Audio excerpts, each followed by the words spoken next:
திமுக மீண்டும் ஆட்சிக்கு வரும் சூழல் உள்ளது. முன்னாள் முதலமைச்சர் ஓ பன்னீர்செல்வம் கருத்து.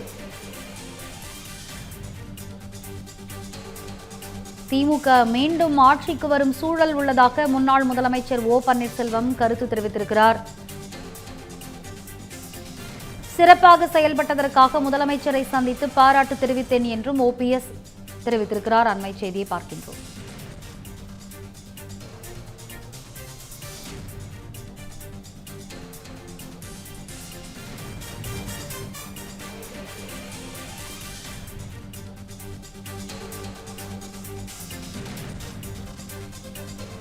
சிறப்பாக செயல்பட்டதற்காக முதலமைச்சரை சந்தித்து வாழ்த்து தெரிவித்ததாகவும் திமுக மீண்டும் ஆட்சிக்கு வரும் சூழல் உள்ளதாகவும் முன்னாள் முதலமைச்சர் ஓ பன்னீர்செல்வம் கருத்து தெரிவித்திருக்கிறார். அண்மை செய்தியை முக்கிய செய்தியை பார்க்கின்றோம்.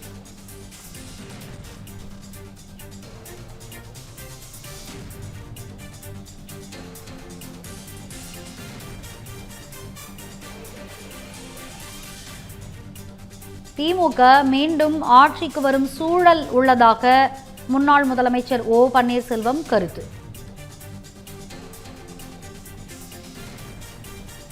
சிறப்பாக செயல்பட்டதற்காக முதலமைச்சரை சந்தித்து தாம் பாராட்டு தெரிவித்ததாகவும் ஓபிஎஸ் அவர்கள் தெரிவித்திருக்கிறார். அண்மை செய்தியை பார்க்கின்றோம்.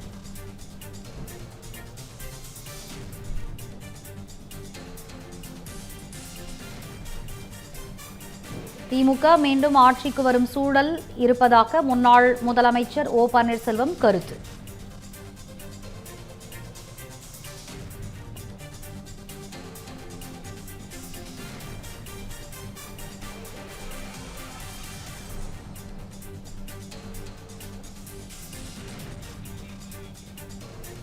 விவரங்களை வழங்குவதற்காக இணைகிறார் மூத்த துணை ஆசிரியர் ஜோ மகேஸ்வரன். திமுக மீண்டும் ஆட்சிக்கு வரும் சூழல் இருப்பதாக முன்னாள் முதலமைச்சர் ஓபிஎஸ் அவர்கள் கருத்து தெரிவித்திருக்கிறார், பேட்டியில் கூறியிருக்கிறார். விவரங்கள் என்ன, விரிவாக வழங்கலாம். ரம்யா, சட்டப்பேரவை வளாகத்தில் முன்னாள் முதலமைச்சர் ஓ பன்னீர்செல்வம் தற்பொழுது செய்தியாளர்களை சந்தித்திருக்கிறார். அப்பொழுது திமுக மீண்டும் ஆட்சிக்கு வருகின்ற சூழல் தமிழ்நாட்டில் இருக்கிறது. அதே போல மக்கள் என்ன நினைக்கிறார்களோ அதைத்தான் உசிலம்பட்டியினுடைய சட்டப்பேரவை உறுப்பினராக இருக்கிற ஐயப்பன் பேசியிருக்கிறார் என்று தெரிவித்திருக்கிறார். ஓபிஎஸ் ஆதரவு நிலைப்பாட்டில் இருக்கிற உசிலம்பட்டியினுடைய சட்டப்பேரவை உறுப்பினர் ஐயப்பன் அவர் கூட இப்ப இருக்கிறாரு. இன்று காலையில சட்டப்பேரவை வளாகத்துல முதலமைச்சர் மு.க. ஸ்டாலினை முன்னாள் முதலமைச்சர் ஓ பன்னீர்செல்வம் சந்தித்து பேசினார். அந்த சந்திப்பு குறித்த கேள்விக்கு சிறப்பாக செயல்பட்டதற்காக முதலமைச்சரை சந்தித்து பாராட்டினேன். 5 ஆண்டு கால திமுக ஆட்சி சிறப்பாக இருந்ததாக ஓ பன்னீர்செல்வம் தெரிவித்திருக்கிறார். சட்டப்பேரவையில இன்றைக்கு சட்டப்பேரவை கூட்டத்தினுடைய நிறைவு நாள். இன்றைக்கு இந்த ஆட்சியினுடைய நடைபெறுகிற சட்டப்பேரவை கூட்டத்தினுடைய கடைசி நாள், நிறைவு நாள். அப்படிங்கிறப்ப திமுகவினுடைய கூட்டணி கட்சிகளை சார்ந்தவர்கள் ஆதரித்து பேசுவது வழக்கம். பிரதான எதிர்கட்சியான அதிமுக சட்டப்பேரவையிலிருந்து இந்த இன்றைய கூட்டத்தை புறக்கணித்தது. அதே போல பாஜகவும் புறக்கணித்தது. இந்த ஆட்சி என்பது அனைத்து துறைகளிலுமே தோல்வி அடைந்த ஒரு ஆட்சி என்று பாஜகவுடைய மாநில தலைவர் நயினா நாகேந்திரன் தெரிவித்திருந்தார்.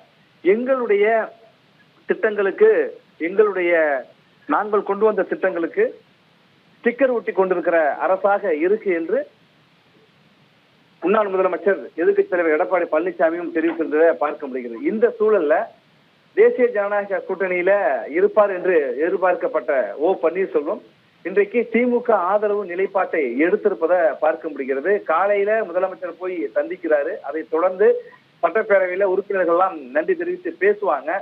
அந்த 5 ஆண்டு கால அனுபவத்தையும் பேசுவாங்க. திராவிட மாடல் அரசு 5 ஆண்டு காலம் சிறந்த ஆட்சியை கொடுத்ததற்கு மனநிறைவோடு செல்கிறேன் என்று முதலமைச்சர் சொல்றார்.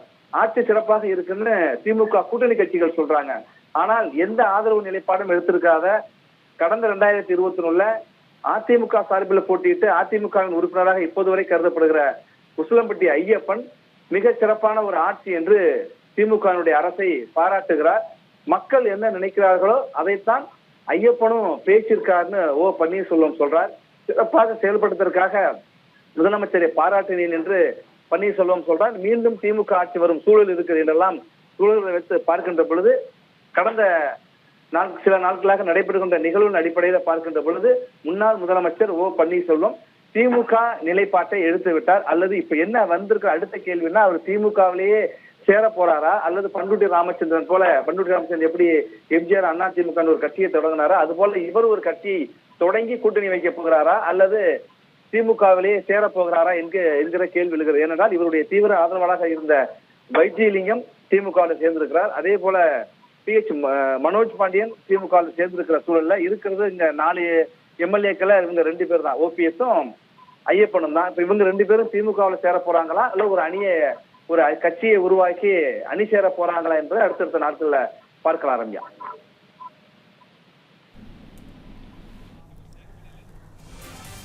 திமுக அரசை சிறப்பான ஆட்சி என்று பாராட்டியிருக்கிறார் முன்னாள் முதலமைச்சர் திரு O பன்னீர்செல்வம் அவர்கள்.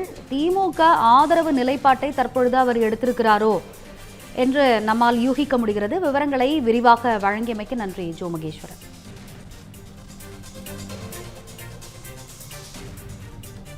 திமுக மீண்டும் ஆட்சிக்கு வரும் சூழல் இருப்பதாக முன்னாள் முதலமைச்சர் O பன்னீர்செல்வம் அவர்கள் தெரிவித்திருக்கிறார். திமுகவில் இணைவீர்களா என்ற கேள்விக்கு பொறுத்திருந்து பாருங்கள் என OPS பதில்.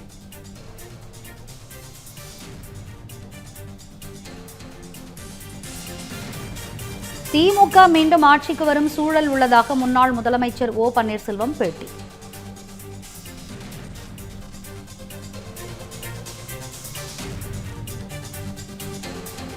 திமுக மீண்டும் ஆட்சிக்கு வரும் சூழல் உள்ளதாக முன்னாள் முதலமைச்சர் O பன்னீர்செல்வம் பேட்டியில் தெரிவித்திருக்கிறார். அண்மை செய்தியை, முக்கிய செய்தியை பார்க்கின்றோம்.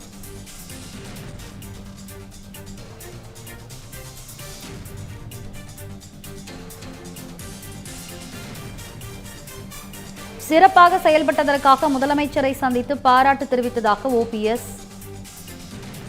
தகவல்.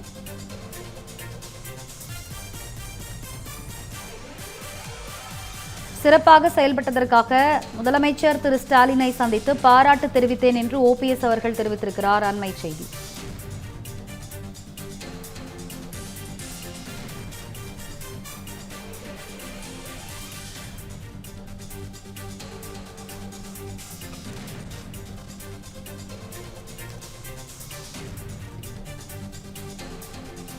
சிறப்பாக செயல்பட்டதற்காக முதலமைச்சரை சந்தித்து பாராட்டு தெரிவித்ததாக OPS அவர்கள் தெரிவித்திருக்கிறார்.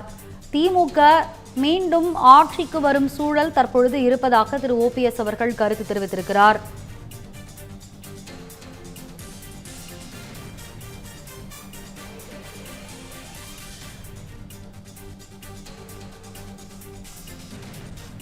இன்றைய சட்டப்பேரவை நிகழ்வுகளை எதிர்க்கட்சிகள் புறக்கணித்த நிலையில் திரு OPS அவர்கள் திமுகவை பாராட்டியிருப்பது, சிறப்பாக செயல்பட்டதற்காக முதலமைச்சரை பாராட்டியிருப்பதற்கு தன்னுடைய ஆதரவு நிலைப்பாட்டை அவர் எடுத்திருக்கிறாரோ என்று நம்மால் யூகிக்க முடிகிறது. 5 ஆண்டுகால திமுக ஆட்சி சிறப்பாக இருந்ததாக OPS பேட்டி. திமுகவில் இணைவீர்களா என்ற செய்தியாளர் கேள்விக்கு பொறுத்திருந்து பாருங்கள் என்று OPS பதில். விவரங்களை வழங்குவதற்காக செய்தியாளர் கவியரசன் தற்போது இணைப்பில் இணைந்திருக்கிறார். கவியரசன், சொல்லுங்க. திமுக மீண்டும் ஆட்சிக்கு வரும் சூழல் இருப்பதாக OPS அவர்கள் தெரிவித்திருக்கிறார். சிறப்பாக செயல்பட்டதற்காக முதலமைச்சரை பாராட்டியதாகவும் அவர் தெரிவித்திருக்கிறார். இதை எப்படி நம்ம பார்க்கிறது? ஆதரவு நிலைப்பாட்டை அவர் நேரடியாக எடுத்திருக்கிறார் என்று நாம் கணிக்கலாமா? வணக்கம் ரம்யா. தமிழக அரசியல் களம் நாளுக்கு நாள் சூடு பிடிச்சுக்கிட்டே வருது. நேற்றைக்கு தேமுதிக திமுக கூட்டணியில இணைஞ்சாங்க. இந்த நிலைமையில இன்றைக்கு 2 முக்கியமான நிகழ்வுகள் நடந்திருக்கிறது. ஒன்று, OPS ஆதரவு MLA சட்டப்பேரவையில் முதலமைச்சர் ஸ்டாலினை பாராட்டி பேசுறாரு, திமுக அரசாங்கத்தை பாராட்டி பேசுறாரு. அது மட்டும் இல்ல, மீண்டும் திமுக ஆட்சி அமைக்கும் அப்படின்னு பேசுறாரு. அதனைத் தொடர்ந்து OPS அவர்கள் இப்படி ஒரு பேட்டியை கொடுத்திருக்கிறாரு. திமுக ஆட்சிக்கு வரக்கூடிய சூழல் இருக்கிறது அப்படிங்கிறத அவர் சொல்லியிருக்கிறாரு. ஸோ ஓவராலா பார்க்கும்போது திமுக ஆதரவு நிலைக்கு, அந்த மனநிலைக்கு அவர் வந்துவிட்டார் என்பதை நாம் புரிந்து கொள்ள முடிகிறது.